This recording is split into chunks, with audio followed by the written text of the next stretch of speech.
God of War brings the non-stop action we crave and level of kinship we never expected. When Sony contacted me about reviewing the latest God of War iteration for PS4, I thought I knew what to expect. Sony hit on a formula that worked and managed to hitch its wagon to a franchise that spanned half a dozen iterations over a period of 8 years. Kratos was money, and fans are still clamoring for anything with his battered mug on the cover. God of War review, an incredible reimagining of a PlayStation icon. The new God of War game does something I thought was impossible. It made me care about Kratos. Over the original God of War trilogy and a multitude of spin-offs, the series' lead character was little more than a caricature. There was a story tying together his violent ventures throughout Greek mythology, of course a quest for revenge, naturally, but I can't say I remember much of it.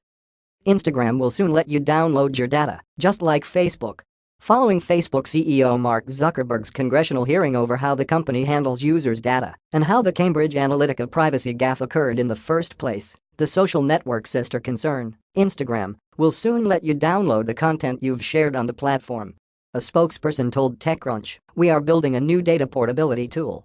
That's the first step it's taken in giving users more control over their data in recent times and in providing a simple way to take your content off Instagram, whether to create a personal archive or to move to a different social network." WeWork confirms deal to buy Naked Hub, one of its main competitors in China. WeWork is buying up one of its largest competitors in China after it announced a deal to acquire Naked Hub. The deal was widely reported by Chinese media yesterday, but WeWork has now confirmed it through a blog post from its CEO Adam Newman.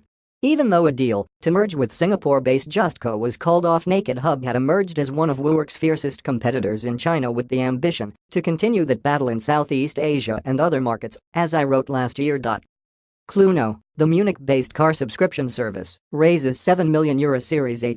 Cluno, a startup operating out of Munich that offers what it calls a car subscription service, has raised €7 million in Series A funding. The round was led by Acton Capital Partners, with participation from previous investor Atlantic Labs. "Our vision is to give people smarter access to unrestricted, personalized mobility," says Cluno co-founder Nico Paletti. Drone Shield is keeping hostile wolves away from NASCAR events. If you were hoping to get some sweet drone footage of a NASCAR race in progress, you may find your quadcopter grounded unceremoniously by a mysterious force. Drone Shield is bringing its anti-drone tech to NASCAR events at the Texas Motor Speedway. The company makes a handful of products, all aimed at detecting and safely intercepting drones that are flying where they shouldn't. Most recently, it introduced a new version of its handheld drone gun, which scrambles the U of signal so that it has no choice but to safely put itself down, as these devices are generally programmed to do.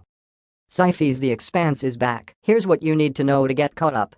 Tonight, Sci-Fi will begin the third season of The Expanse, its science fiction series based on the book series by James S.A.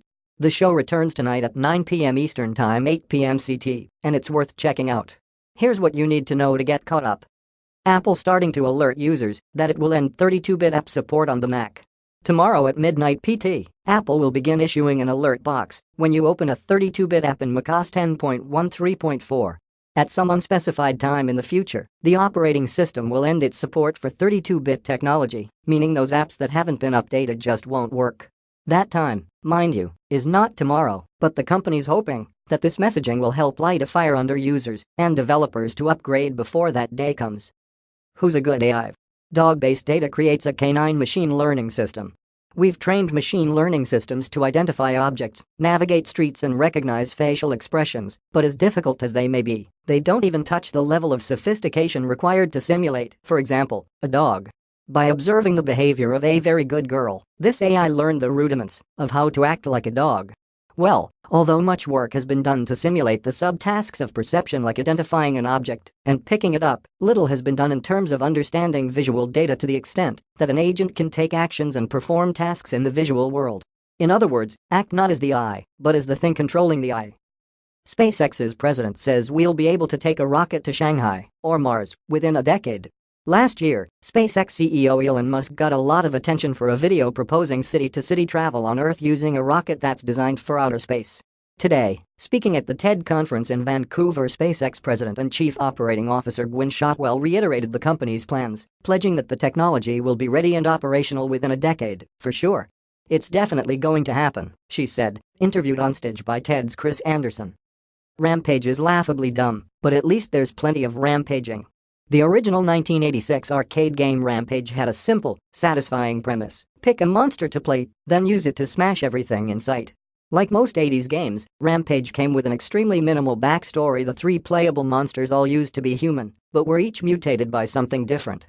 Meanwhile, on an improbable billion-dollar secret space station, a gene splicing experiment goes wrong for the hilariously unethical corporation Energyne, and a crazed, car-sized rat rips its way out of the company's space lab.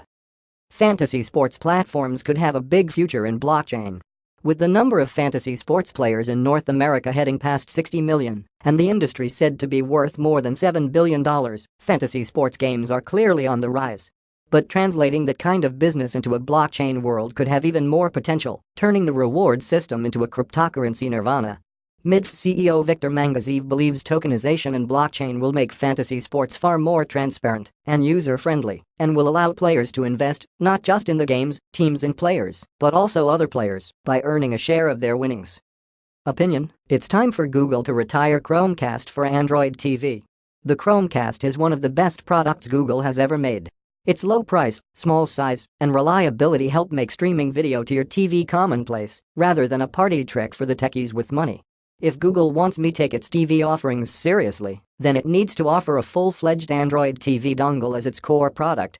Cruise, GM's self-driving car unit, brings on Zippy team.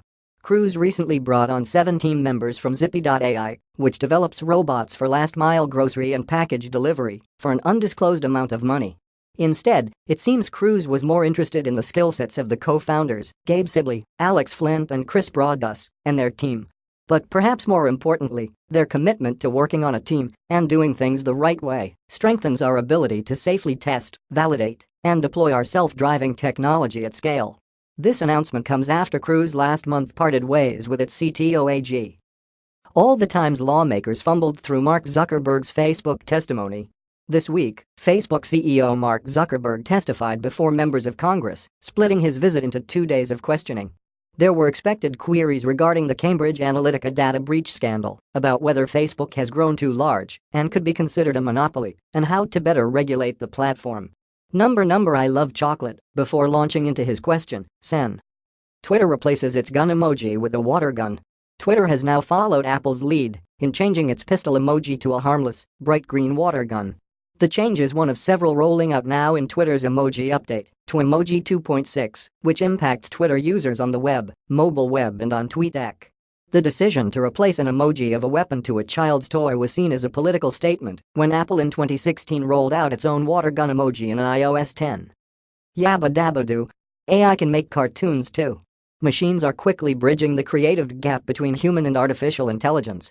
Last year we were amazed by NVIDIA's AI's ability to generate realistic images of fake people, but yesterday a group of researchers unveiled one capable of making original videos of the Flintstones from text descriptions. Take that, the Jetsons.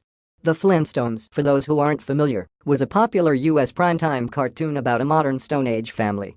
Which makes it a bit ironic that the first new scenes the show has had in over 50 years were created by an artificial intelligence. Reddit CEO says racism is permitted on the platform, and users are up in arms. Reddit CEO Steve Huffman has found himself once again embroiled in a controversy surrounding his website's policy on moderation. In a Reddit thread announcing the platform's 2017 Transparency Report findings, in which Reddit identified and listed close to 1,000 suspected Russia-linked propaganda accounts that have been banned, Huffman replied to a straightforward question about the company's rules around hate speech, which is a verbal attack based on race, religion, or another protected class. Our approach to governance is that communities can set appropriate standards around language for themselves. Reddit has banned 944 accounts linked to Russian internet research agency Trolled Farm. While much of the tech media has had their eyeballs glued to Facebook CEO Mark Zuckerberg's testimonies to Congress over the past couple of days, another social media giant has been discussing Russian election interference. Huffman stated that the company had identified 944 suspicious accounts believed to be linked to the Internet Research Agency.